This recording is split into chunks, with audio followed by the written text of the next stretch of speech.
Então, o que eu vou comentar aqui com vocês hoje? Agradeço também a Carol, né, pelo convite da pós. Vai ter outros profissionais aqui fantásticos, o Marquinho, o Marcos Palmeira, né, que também é um grande amigo meu, fisiculturista, e vários outros. Né?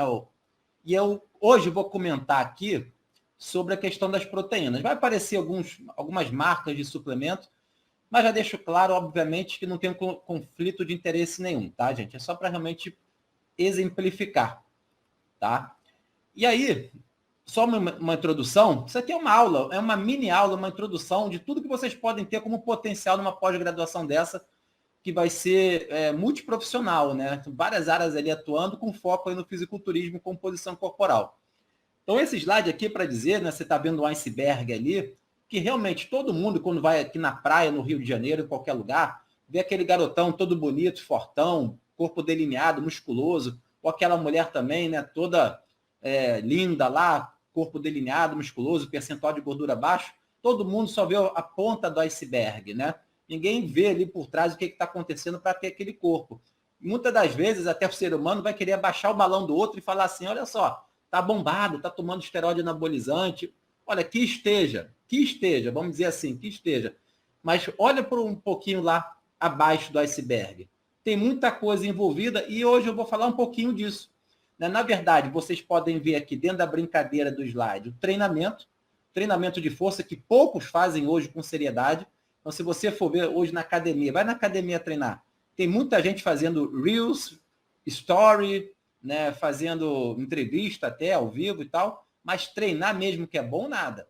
E esse pessoal aí do fisiculturismo, do bodybuilding, o que eles fazem é treinar.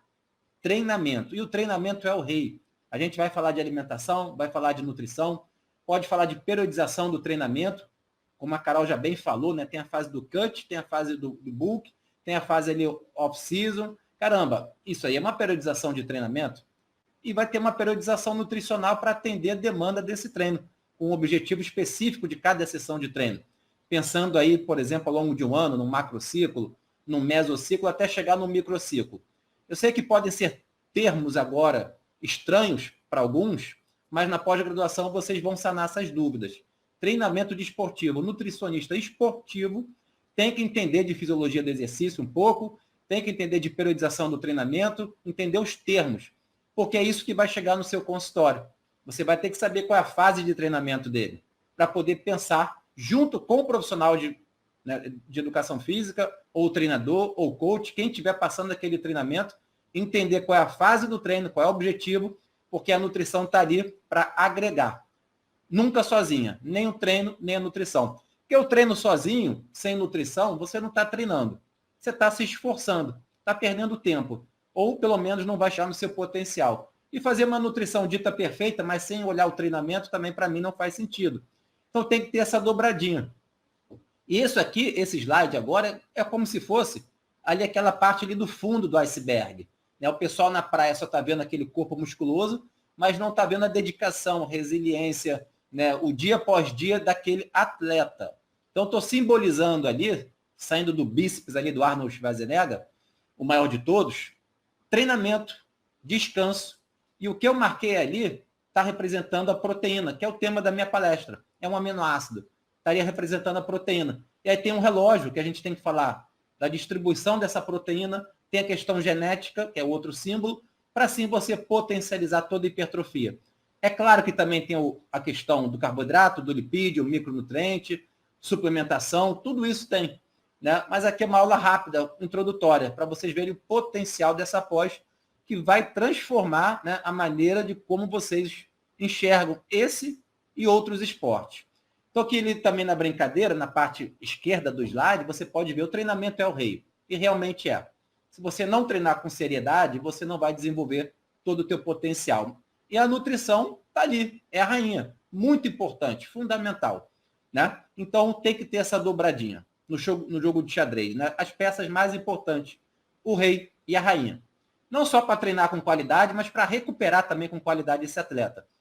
Seja o atleta de fisiculturismo ou qualquer outro, que você possa estar aí pensando, até no nível mais baixo. Não necessariamente aquele atleta de altíssimo nível, mas aquele que chega também no seu consultório com potencial. Então, esse slide aqui está representando um dado no seu lado esquerdo, que são os macronutrientes, que a gente tem que falar de carboidrato, proteína e lipídio.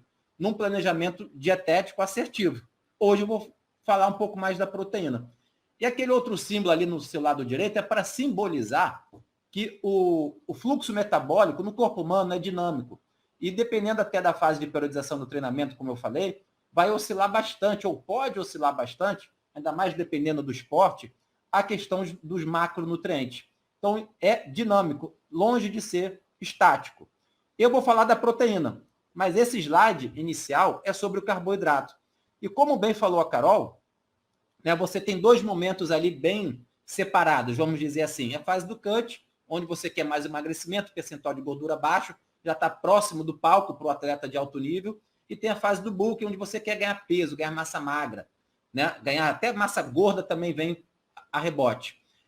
Características ali, como vocês podem ler comigo, no lado esquerdo, na fase do cut, déficit energético. Tem que ter um déficit energético para você poder realmente, né, chegar com aquela composição ali de mais massa magra possível e perdendo essa massa gorda. Existem N estratégias, às vezes até com fármaco ou não. Né? E a fase do bulk, vocês podem ver, tem um superávit energético. Tudo isso tem que ser muito bem pensado e ajustado com o cliente, porque o déficit energético pode ser mais expressivo, por exemplo, 500 calorias de déficit calórico, 1.000 calorias, 1.500 calorias, depende até do tamanho do seu atleta, como que ele chegou para você em termos de percentual de gordura e dobra, né? Estou falando agora de compasso de hipômetro, a dobra do abdômen, se ele chegou um pouquinho com uma capa um pouco mal de gordura ou não, e aí em quanto tempo ele vai fazer isso? Quanto tempo vai durar o cut dele? 12 semanas? 16 semanas? Se ele de repente não está hormonizado, vai dar um tempo maior para ele perder essa gordura? 20 semanas? Tudo isso é ajustado.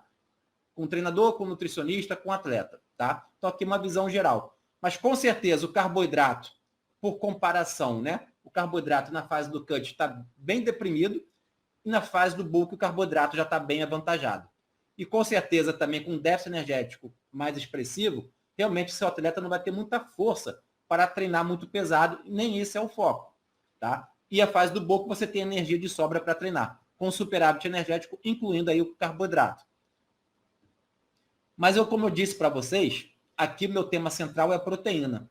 Então, vou comentar aqui rapidamente a questão da quantidade total de proteína, o time a ser ofertado, por exemplo, antes ou depois do treino, que é uma pergunta clássica, e o tipo de proteína, grosso modo, proteína vegana, proteína animal.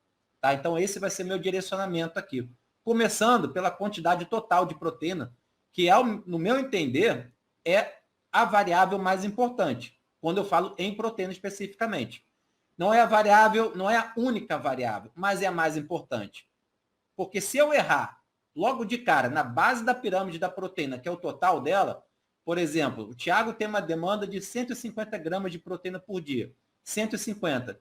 Eu estou inserindo ou sugerindo no planejamento uma quantidade de 100 gramas, ou seja, uma quantidade subótima.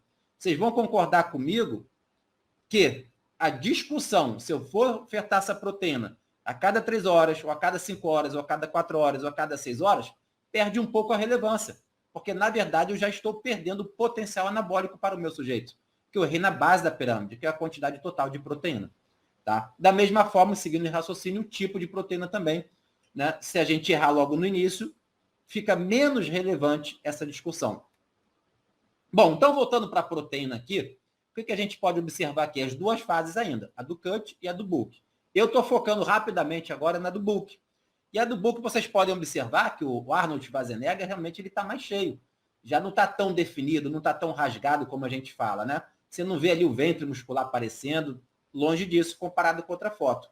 Tá? Então, estou focando aqui na parte do bulk inicialmente. E o que vocês podem observar? Né? Na fase do bulk, olha lá, é high carb, está escrito high carb, como a gente já havia colocado, consome bastante carboidrato, para ter energia, treinar pesado e ganhar peso em massa magra e massa gorda. Acaba tendo um pouco. Tem superávit energético. E vamos falar então um pouquinho dele aqui, ó. Olha a estratégia do bulk. Isso, gente, obviamente, é o modelo geral. Sempre no particular, no seu indivíduo, a gente vai ajustando da melhor maneira possível.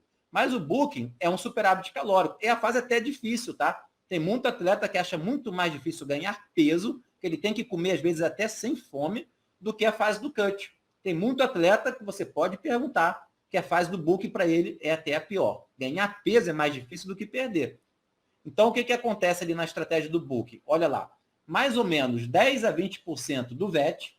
VET é valor energético total estimado para manter o seu peso, né? Se for balanço energético neutro. Como eu quero ganhar peso aqui, eu estou ofertando, em linhas gerais, 10 a 20% a mais da minha demanda energética. E isso para avançado. Tem alguns trabalhos que eu vou mostrar um pouquinho mais para frente, né, que isso seria uma quantidade, de certa forma, ótima para o avançado. O avançado ele já está muito próximo do seu potencial genético. Ele já é muito mais treinado. Então, ele é muito menos treinável. Como ele já está muito próximo do potencial genético dele, né, porque já treina há muito tempo, se eu colocar uma oferta de caloria, como, por exemplo, 20% a mais do VET, 30% ou até 40%, como sugerido para o iniciante, o corpo dele não vai conseguir moldar todo esse excedente calórico só para massa magra. Vai para massa gorda também. Já o cidadão que é pouco treinado, está iniciando, aquele cidadão quando começa a treinar, o corpo dele pouco treinável, com potencial genético ainda bastante distante da realidade dele atual, aquele excedente energético calórico pode ser muito mais facilmente, por comparação com o avançado, convertido em massa magra, porque o treino está induzindo isso. Então, tem alguns trabalhos mostrando, com evidência científica, essa linha de raciocínio. Cidadão pouco treinado consegue acomodar um excedente calórico maior sem, né, ver aquela capa de gordura como excedente, comparado ao indivíduo muito bem treinado. Então, fica essa informação. Tá?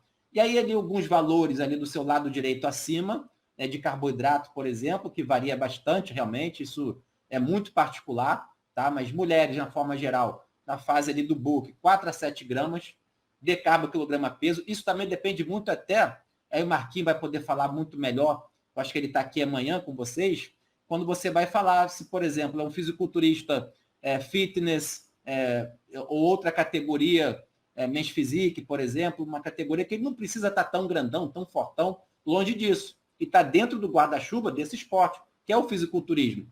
Então, dentro do fisiculturismo, existem várias categorias com demandas diferenciadas, inclusive de treino, né? De estética e de macronutrientes, composição de macronutrientes, correto? Então, aqui é só em linhas gerais. Olha a proteína ali.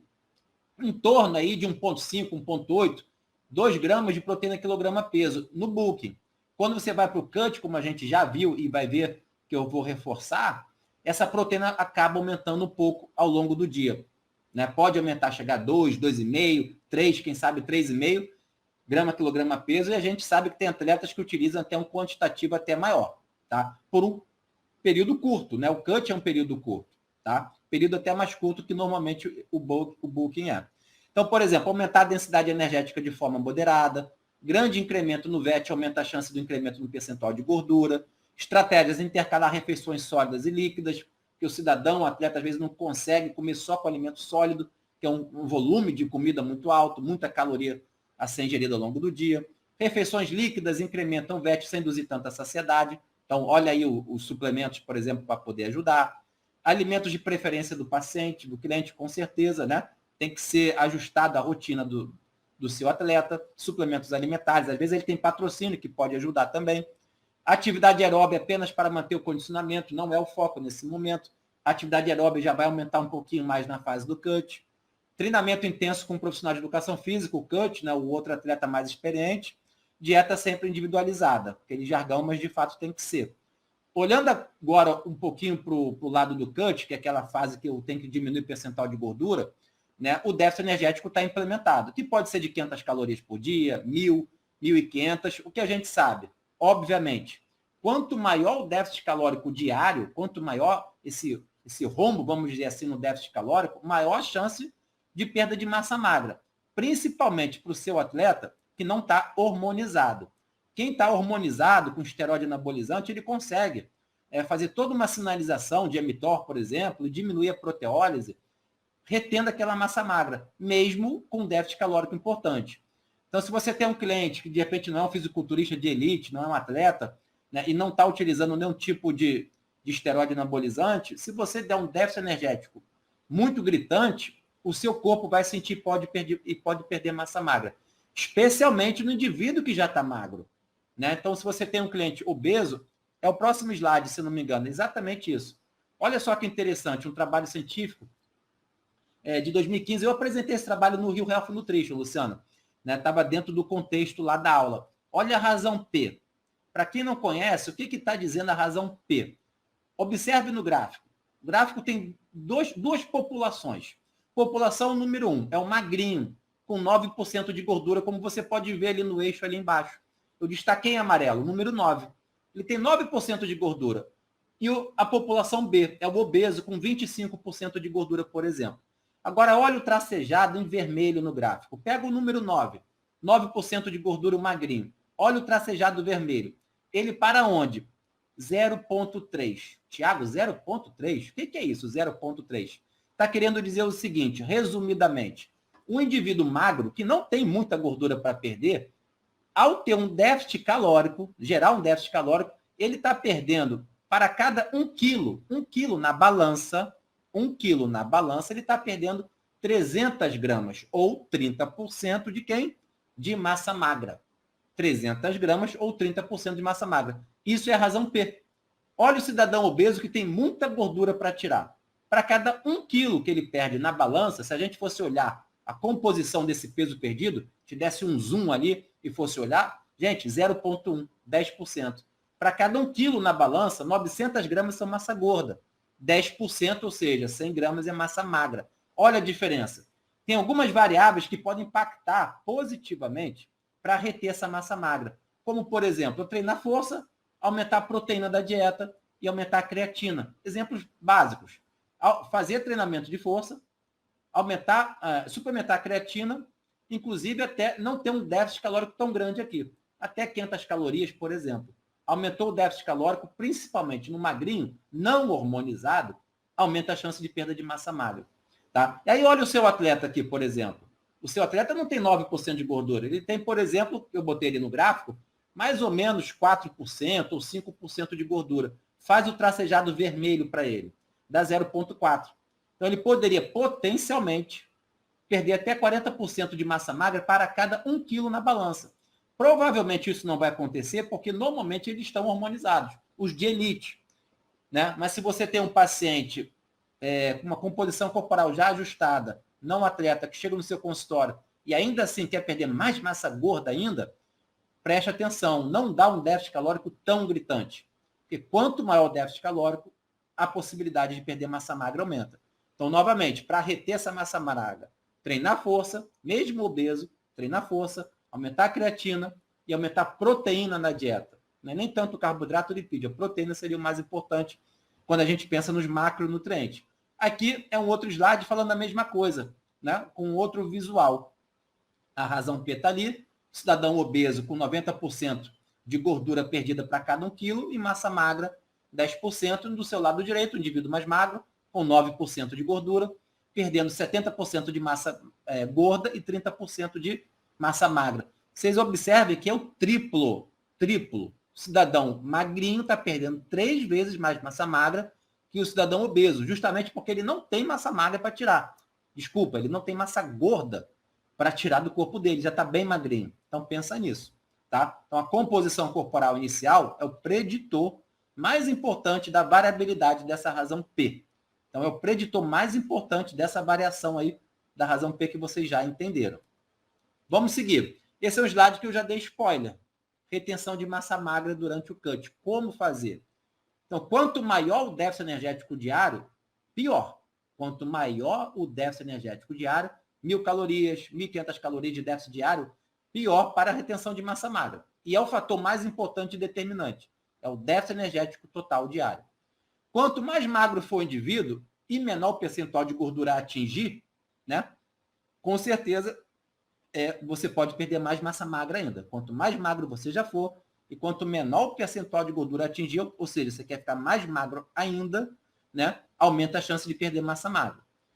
Quanto menor, isso é importante, gente. Vamos lá, olha só. Quanto menor os níveis de carboidrato na dieta, por exemplo, chegando até a ser uma dieta cetogênica, que pode prejudicar o treinamento, inclusive uma dieta cetogênica. Não estou dizendo que você não possa fazer, tudo é ajustado com atleta, com coach e com nutricionista. Mas uma dieta cetogênica, se você ainda estiver treinando, vai ficar difícil você treinar mais pesado. Embora nessa fase do cut você não está treinando tão pesado assim. Está mais no aeróbio, né? Está ali de repente fazendo um treino de pose, de posição. Enfim, mas você quer reter massa magra e de repente tirar todo esse carboidrato, não seja o adequado. Os estudos experimentais com humanos, eles mostram que, cara, preserva um pouco o carboidrato, não tem essa necessidade. Tem que tirar um pouco da energia total do sistema, óbvio, tem que gerar um déficit calórico. Tira um pouco mais da gordura, né? Tira um pouco mais da gordura, privilegia a proteína, tira um pouco da gordura e bota o carboidrato na quantidade mínima, para no mínimo você conseguir treinar com qualidade, tá? Então, não vou ter muito tempo para explanar aqui, mas você não precisa fazer uma cetogênica para emagrecer ou maximizar o emagrecimento, tá? Isso durante a pós-graduação a gente pode explanar sem problema nenhum, com mais propriedade. O treino contra a resistência é o mais importante, né? Treinar força para reter essa massa magra, aumentar esse consumo de proteína, chegando a 2,5, 3 gramas. Temos trabalhos até com 3,5 gramas de proteína quilograma peso. Tem atletas que consomem mais, com certeza. Suplementar a creatina, né? Tudo isso você para tentar reter essa massa magra, como já tinha comentado. Proteína, saciedade, tem esse efeito sacetogênico, está envolvido nessa questão, que é importante, né? Se não sentir tanta fome durante o processo. Inclusive, também botar salada, fibra, isso também vai ajudar. Saciedade, não ignore que a ação sacetogênica, essa é uma ressalva minha, né? 2 nutrientes e alimentos é bem individual. E eu não vou botar assim tudo no pacote, né? A proteína dá mais saciedade sempre em todo mundo. Até porque eu não sei nem qual é o alimento que você está me dizendo. Proteína é um nutriente, mas qual é o pacotinho? Qual é o alimento que você de fato está ministrando? O poder de saciedade, ou sacetogênico, pode ser diferente nas diferentes pessoas, com certeza. O efeito térmico do alimento, que é pouco, também não vou achar que é estratosférico, mas pode estar contribuindo para esse déficit calórico. O efeito térmico do alimento. Então, é a quantidade de energia necessária para você digerir, absorver e todo o metabolismo pós-absortivo dessa proteína. Esse é um trabalho que já está fazendo quase 10 anos, mas está valendo ainda, né? São autores que trabalham com esse meio de fisiculturismo. Então, vocês podem ver ali alguns destaques que eu coloquei. Caso o atleta tenha um percentual de gordura baixo e o principal objetivo é manter ou ganhar força e performance, né? Nem tanto ganhar muita massa magra, é mais manter, trabalhar com as faixas menores de proteína para privilegiar um pouco o carboidrato. O que ele quer dizer aqui, se você for ler o trabalho mais na íntegra? Não zere o carboidrato. Esse é o grande lance dele. Não zere o carboidrato. Não faça a cetogênica, não precisa. É mito ter que fazer cetogênica para emagrecer. Eu quero fazer cetogênica por outros motivos. Ok. Mas se for para emagrecer, não precisa necessariamente. O que você precisa é ter um déficit calórico. E é bom ter um carboidrato justamente para um esporte desse, para você treinar com qualidade. Tá? Então, você desceria um pouquinho a proteína e privilegiaria um pouquinho o carboidrato, justamente para você não zerar. Criar um déficit energético, a linha amarela agora. Ó. Criar um déficit energético limitando o consumo de lipídio. O déficit energético criado não vai ser pela proteína, obviamente, ela está hiperproteica, e o carboidrato vai contribuir, porque você vai consumir menos, óbvio, mas é no lipídio que você vai tirar essa conta toda. É o principal macronutriente. Então, tirar do lipídio é preferível para a manutenção da performance do que retirar o carboidrato. Isso está nesse trabalho. Déficit energético de 500 quilocalorias por dia protege mais a massa magra. Isso eu já tinha comentado. Quanto maior o déficit calórico diário, maior a chance de perder massa magra, principalmente em fisiculturista não hormonizado. É o mesmo autor agora, gente, o mesmo grupo de pesquisa, mas o trabalho agora é de 2020. Tá? Já são 6 anos depois. O que ele coloca ali?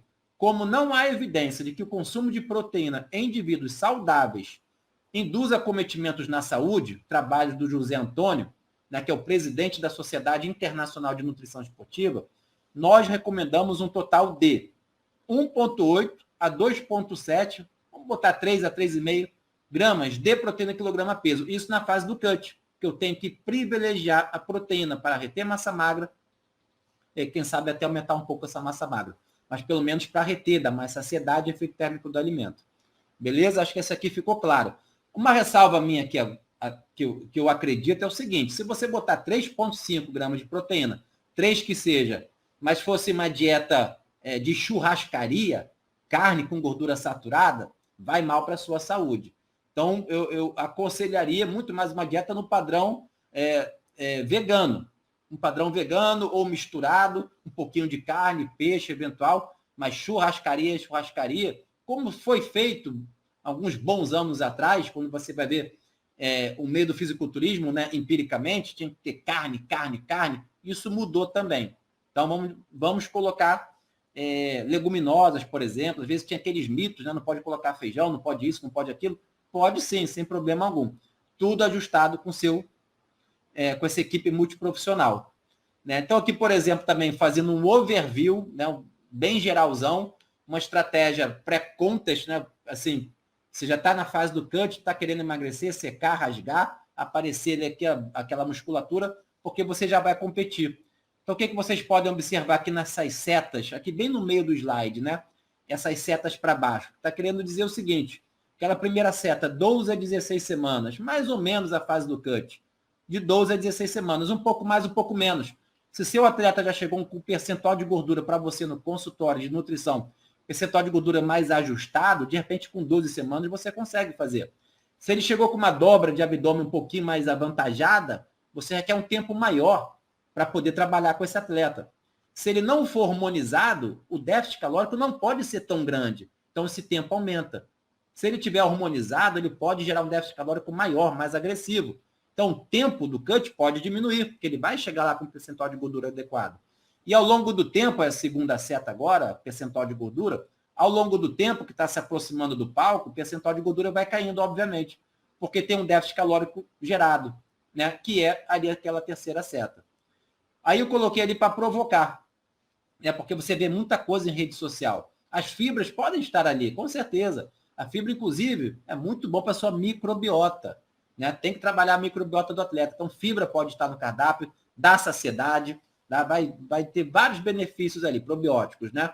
Arroz, batata e macarrão, eu botei um sinalzinho de menos na quinta seta. Não que você não possa consumir, mas eu botei menos. E vamos privilegiar o pouco carboidrato que você está consumindo, estamos na fase do cut, está consumindo pouco, das leguminosas, da salada, da fruta. Ou seja, é um tipo de alimento que tem uma densidade energética menor, tem menos caloria por 100 gramas por volume, mas tem uma densidade nutricional melhor do que, por exemplo, arroz, batata e macarrão. Se eu comer arroz, batata e macarrão em pouco volume, eu já estou comendo muita caloria, muito carboidrato, e nem vai me dar saciedade. Eu quero uma dieta que me dê saciedade. Então, em linhas gerais, eu vou privilegiar leguminosa, salada e fruta. Principalmente, obviamente, aquelas frutas que não têm uma densidade energética alta. Então, a gente tem que dar uma selecionada. Não tem nada disso que frutose da fruta, da esteatose hepática. Esquece isso. Sai do blogueiro e vem para pós. Aí que você vai aprender teoria e prática, mas a teoria com a ciência. Com a ciência e a prática ali sempre alinhado. Né? Então, vocês podem ver aqui agora do seu lado esquerdo, né, do slide, carboidrato. Alguns chegam a zerar, como destaquei em vermelho. Não precisa, que é a tal da cetogênica. Né? Ali alguns valores ali no cut que vai cada vez mais vai sendo mais agressivo, né? Esse carboidrato vai caindo ao longo do cut, se necessário for, se preciso for, porque aí depende do atleta se ele está precisando ou não. Tem estratégias aqui que você pode ciclar carboidrato ao longo do cut. Às vezes você não cicla, né? Você consegue uma dieta já com déficit calórico ajustado, teu atleta está respondendo bem, você não precisa ficar variando muito esse carboidrato. Então, isso vai depender também. E o ciclo de carboidrato ainda é meio empírico. Não, tem alguns trabalhos, sim, tá? Mas ainda são escassos. Tem pouco trabalho na literatura para avaliar qual seria a melhor estratégia de ciclo de carboidrato, né? O melhor protocolo para você chegar naquele percentual de gordura ali, o Fórmula 1, né? Percentual de gordura baixinho com muita massa magra.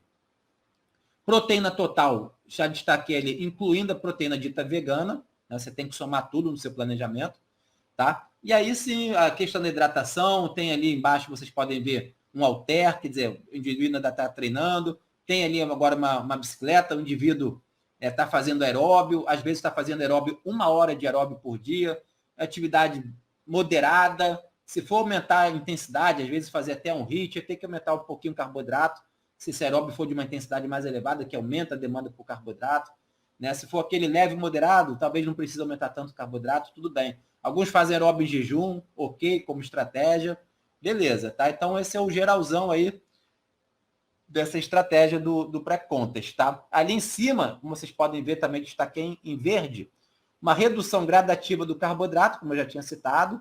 O não hormonizado, ele pode ter uns blocos maiores de high carb, justamente para reter mais essa massa magra, frente a esse déficit calórico, e aumento gradativo das proteínas, até chegar, quem sabe, naquele patamar de 3, 3,5 gramas quilograma peso dia, somando proteína vegana com animal.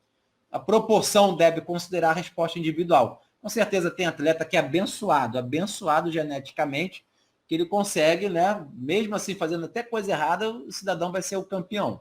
Né? Tem outros que tem que ralar muito mais, ser muito mais regrado para ter o mesmo resultado. Isso acontece em qualquer esporte e fica muito evidenciado também no fisiculturismo.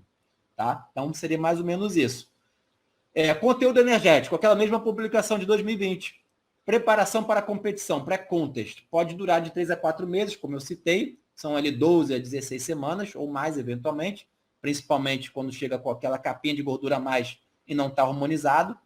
Ingestão energética vai diminuindo e o exercício é mantido ou incrementado, com o objetivo principal agora realmente de reter essa massa magra, então treinamento de força aí, e diminuir o percentual de gordura, tá? Observação lá embaixo é amarela. No cutting, tende-se a aumentar os exercícios aeróbios, incrementa-se o treinamento das posições a serem apresentadas no palco.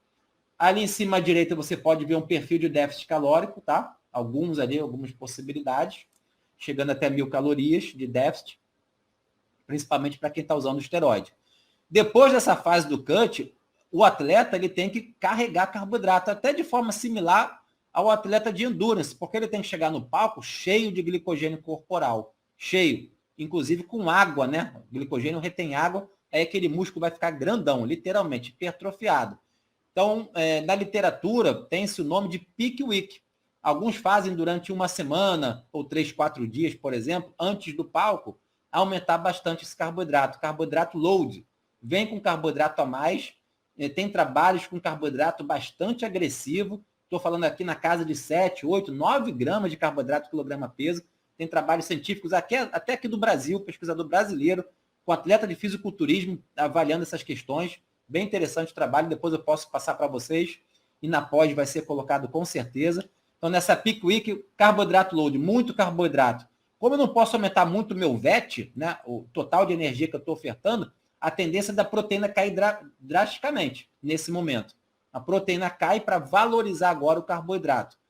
E é bem provável que você tenha que treinar essa quantidade também. Não vai fazer isso de um dia para o outro. Nada é feito no chute de um dia para o outro aleatório. Né? O atleta de endurance, aqui também por comparação e analogia, ele também faz o que a gente chama, está bem atual, é o train the gut. Treinar o trato gastrointestinal. E atleta de fisiculturismo também vem fazendo, ou deveria fazer mais, principalmente nessa fase agora aqui do carboidrato load. Senão o trato gastrointestinal dele vai sentir.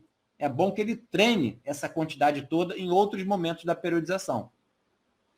E aqui também, assim, mais para a prática do dia a dia do consultório, talvez não tanto com aquele atleta de altíssimo nível, é o que todo mundo quer, é o combo, perder gordura e aumentar massa magra simultaneamente.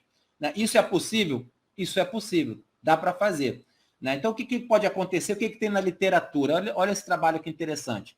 Obviamente, gente, se você quer aumentar a massa magra o máximo possível, potencial, máximo possível, tem que ter um superávit calórico consistente. Tá? Então, você não vai conseguir fazendo os dois simultaneamente.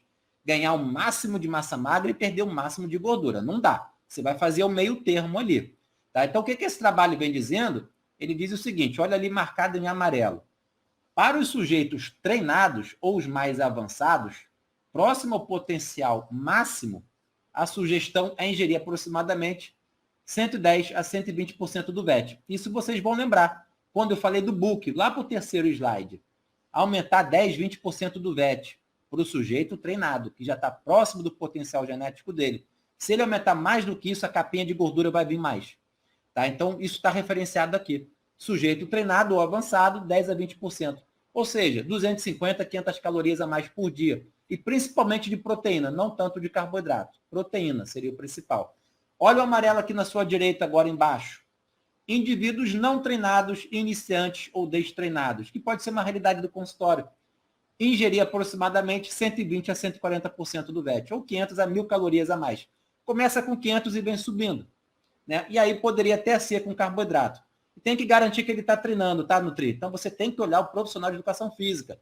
Liga para ele, manda um zap, perturba ele. Você quer entender o treino, o quão intenso está.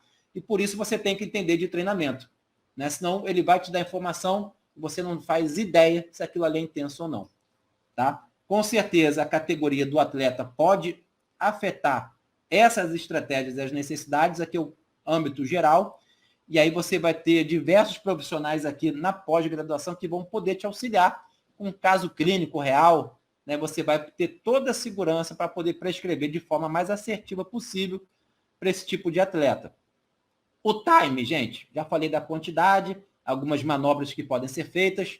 O time, quando eu fui aluno de graduação, você já tem algum tempinho, né, mas na minha época lá, mas até hoje se pergunta muito, é proteína, é antes ou depois do treino, ou qualquer outro momento, qual é o melhor momento metabólico e tal. Aí sim a pesquisa já andou bastante, né? O grupo do professor Stuart Phillips e outros profissionais também, outros pesquisadores com vasta literatura, já mostrou para a gente, tudo bem, não naquele atleta de fisiculturismo, porque tem poucos trabalhos com atleta de fisiculturismo, mas aquelas pessoas mais do nosso dia a dia, que vem sendo mostrado, que vocês podem observar aqui nesse slide que eu montei para vocês. A figura 1, que é a parte de cima, você pode observar, o atleta ali está mais gordinho, que é o bulk. Na figura de baixo, ele está mais sequinho, está mais magro, que é o quê? É o cut. Então, eu já mostrei para vocês, e a gente já sabe disso. Olha o carboidrato ali em cima, no nível 1, que é o bulk, o carboidrato. Tem ali uma setinha amarela, né? Carboidrato o dia inteiro. Você pode consumir carboidrato o dia inteiro. Você tem que comer, tem que ganhar peso. Tem que empurrar comida para dentro, ou suplemento líquido e tal. Então, você pode consumir esse carboidrato, tá? E aí, esse carboidrato vai te dar energia, eventualmente no superávit calórico, pode estar contribuindo para agregar gordura corporal. Isso vai acontecer também. Ok. Olha embaixo ali o carboidrato. O carboidrato a gente já sabe. Quando está na fase do cut, o carboidrato está baixinho. E aí eu vou privilegiar. Não é exclusivo, mas é só um modelo aqui teórico para vocês entenderem. Já que eu estou consumindo pouco carboidrato ao longo do dia, estou privilegiando, por exemplo, no pré-treino e ali o intratreino, sabe? Ali perto do treinamento. Intra, pré, pós-treino, ali perto, para te dar energia para treinar com qualidade. Já que eu estou consumindo pouco carboidrato. E lembra, tem atletas aqui que chegam a fazer cetogênica, nem carboidrato tem. Não recomendaria assim de primeira. Mas eu estava falando era da proteína. A proteína está representada pelo whey protein, que está ali, como vocês podem ver. Mas pode ser comida, pode ser outra fonte proteica, é só uma representação. E ela está acontecendo com uma frequência ideal. A cada 3, 4 horas, mais ou menos. No exemplo, está a cada 3 horas, mas não precisa ser com essa precisão do relógio britânico. Obviamente, tem a rotina do cidadão. Mas no modelo geral, perfeito, proteína a cada 3 horas, gente, está de ótimo tamanho. Né? E aí, independe o horário do treino. Ah, vou dar proteína antes do treino ou depois do treino. Não interessa. Se você acordar, comer proteína e sair consumindo a cada 3 horas, seria o ideal. Tiago, não consigo consumir a cada 3 horas. Não tem problema. Faça o melhor que der. Dentro da sua rotina. Consegue quantas refeições proteicas? 4, 5, 6? Faça o máximo possível. Né? Sabendo que se você fizer 3 refeições proteicas, aí você já está perdendo. Porque o ideal é espaçar com maior frequência, tá? Então é isso, não muda a proteína. Você está vendo que a proteína não muda? No número 1 e no número 2, a distribuição não muda. O que muda é o valor total. Eu tenho mais proteína embaixo. Eu tenho menos proteína em cima. Isso a gente já entendeu. Mas a distribuição não muda. Embaixo você pode ver o treinamento dele ali embaixo, como que tá? Tá o Arnold Schwarzenegger fazendo uma pose, tá treinando pose, e tem a bicicleta, tá fazendo aeróbio. E em cima eu já botei o cidadão ali com halter, pegando pesadão. O treino é diferente também. Tá? Eu destaquei em vermelho no seu lado direito, ó. Quanto menor o percentual de gordura o indivíduo tiver, maior a chance de perder massa magra durante o cut. Então você se permita aumentar um pouquinho o carboidrato e não dar um déficit calórico tão gritante, principalmente para o cidadão que não está hormonizado. E aumentar os blocos de high carb, então, para esse cidadão. Isso é o ciclo de carboidrato, por exemplo. Proteína, não há necessidade absoluta de se fazer 6 ou 7 refeições, tudo depende. É possível realizar 4 a 5, por exemplo. Mas nesse modelo também, gente, já vou botar uma coisinha aqui para vocês. Eu, Thiago, não concordo fazer nenhum modelo de jejum intermitente visando, olha o detalhe agora, para não sair depois dizendo, ah, mas o professor Thiago falou, não sei o quê. Não, eu só estou falando uma coisa. Qualquer modelo de jejum intermitente não permite refeições proteicas frequentes ao longo do dia. Não vai permitir. Então, no meu entender, pela literatura, nenhum modelo de jejum intermitente vai potencializar o máximo possível que você tem para ganho de massa magra. Tudo bem que a base da pirâmide é o total de proteína no dia, e o jejum intermitente pode proporcionar isso. Mas ele não vai proporcionar a melhor distribuição possível, tá? Então fica essa ressalva, mas a gente pode discutir sem problema algum depois. E o tipo de proteína, gente? O tipo de proteína, finalizando aqui, é a questão da proteína vegana ou proteína animal, que alguns ainda têm dúvida se pode, não pode, tem dúvida nenhuma. Olha, próprio exemplo da Carol, vegana, atleta, linda, maravilhosa, campeã. Não tem problema nenhuma ser vegano, né? Tem os ajustes necessários, tranquilo, como qualquer coisa.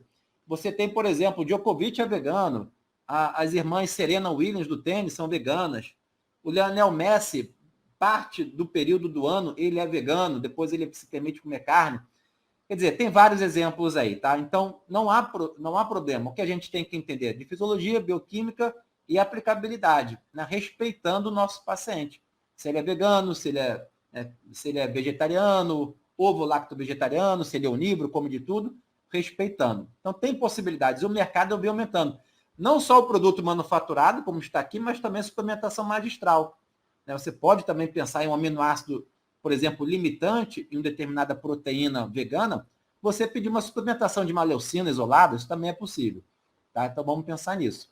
Suplemento não necessariamente é melhor, mas ele se encaixa no planejamento alimentar. Às vezes, num pós-treino que você fez em jejum, não tem tempo para preparar uma comida, você pode pedir um suplemento em pó, por exemplo, uma barra proteica vai te auxiliar. Refeição intermediária, também por questões de comodidade. Às vezes você consegue fazer um de jejum interessante, um almoço e um jantar. Mas na refeição intermediária, na correria do seu dia a dia, da rotina, ou às vezes até falta da rotina, infelizmente, você consegue ali um suplemento proteico para te auxiliar. Então, é praticidade, tá? E às vezes você também não quer agregar naquela refeição muita gordura. Olha, eu quero só a proteína, mas não quero a gordura. Aí você vai, sei lá, comer um bife, uma carne, que vem gordura junto. Cara, eu não quero. O suplemento pode te ajudar nisso aí também. Aqui são alguns tipos de whey protein, né, que todo mundo conhece, o isolado, concentrado, hidrolisado, aqui uma brincadeira, né, que eu coloquei ali. O isolado, ele está lá isolado de castigo, o concentrado está lendo um livro, e o hidrolisado está ali. Para ganho de massa magra, aparentemente não faz muita diferença, não. Tudo bem que pode ter uma diferença na velocidade de absorção, mas para ganho de massa magra não tem tanta diferença, mas pode ter algumas particularidades. Tolerante à lactose, né, de repente um cidadão, puxando aqui agora para o obeso bariátrico, e aí você já vai facilitar a absorção dessa proteína que já é parcialmente hidrolisada, com o hidrolisado. Dos três aqui, quem tem mais lactose é o whey concentrado. De repente você não quer tanto, né, um carboidrato ali, mesmo que tenha pouco, você não quer ou não pode por ter intolerância. Então tem algumas condições clínicas que você pode imaginar. Mas para ganho de massa magra mesmo, não tem muita diferença não, isso que aponta a maioria dos trabalhos. Esse é um trabalho que eu acho interessante para quem quiser ler sobre proteína vegana e ganho de massa magra, ou seja, a resposta anabólica de uma proteína vegana. Então esse aqui é um dos principais autores que trabalham com isso, e ele também trabalha com caseína, que é o professor Luc Van Loon. Então, algumas possibilidades que eu coloquei aqui de proteína vegana, que na verdade é o trabalho que traz, né? 20 gramas de proteína no mundo vegetal, olha só, 20 gramas de proteína, que é dita uma quantidade ali ótima para uma pessoa, por exemplo, de 70 quilos, né? 0,3 gramas de proteína por quilograma de peso por refeição, é um número dito ideal. Claro que tem uma faixa, né? 0,2, 0,25, chegando até 0,4 gramas de proteína por quilograma de peso por refeição. Então, ele está representando aqui, o que representa 20 gramas, por exemplo? É 1 quilo de batata, olha lá embaixo a batata.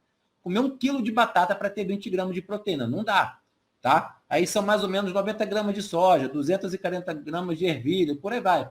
260 de grão de bico, 650 de arroz. O que pode se fazer, então, nesse mundo, do mundo vegetal, onde a gente tem mais proteína, é na leguminosa, né? Mas os suplementos podem nos ajudar também. Então, o mesmo trabalho traz essas considerações. Por exemplo, eu não vou comer 1 quilo de batata para ter 20 gramas de proteína, mas olha a solução do lado direito. Você ter uma extração da proteína da batata e ter ali a proteína da batata pronta para ser vendida. Tipo um whey protein, entendeu? Está ali já isoladozinho, extraído. É uma possibilidade, né? Já que a batata tem pouca proteína, tem mais carboidrato, obviamente. Número 2 aqui, o exemplo 2. Agora você está vendo, por exemplo, o milho, que tem pouca lisina. Milho tem pouca lisina. O que a indústria faz para você? É o lado direito. Como que ela seleciona? Ela bota lisina para você. Ela extrai a proteína do milho, sabendo que ela tem pouca lisina, olha o que está representando ali. Parece uma chuva, né? Umas gotinhas em azul caindo do seu lado direito. É lisina. Está fortificando aquela proteína extraída do milho, botando lisina. E vai te ajudar, por exemplo, com um vegano. Agora você está vendo a ervilha e o arroz. Eles têm pouco aminoácido essencial, na verdade específico, né? A ervilha lá embaixo na sua esquerda. Você está vendo que a ervilha tem pouca metionina. E o arroz tem metionina pra caramba. Mas o problema do arroz é a lisina. Mas a lisina a ervilha tem. O que a indústria faz para você? É o seu lado direito. Faz um combo. É isso, é um blend. Faz um blend e vende para você de proteína isolada, por exemplo, da ervilha e do arroz. Uma proteína completa. Você pode usar sem problema algum, inclusive para o vegano. Claro que você vai ver o custo, vai ver o preço, às vezes a questão do sabor, né? Você vai ter que ver algum tipo de produto que o sabor fique agradável para o seu cliente, que vai facilitar a vida dele também. E o último exemplo aqui, o número 4, lentilha. Né? 230 gramas de lentilha para chegar aos 20 gramas de proteína. Solução do seu lado direito. Porque ela tem todos na mesma quantidade, seria mais ou menos isso a ideia.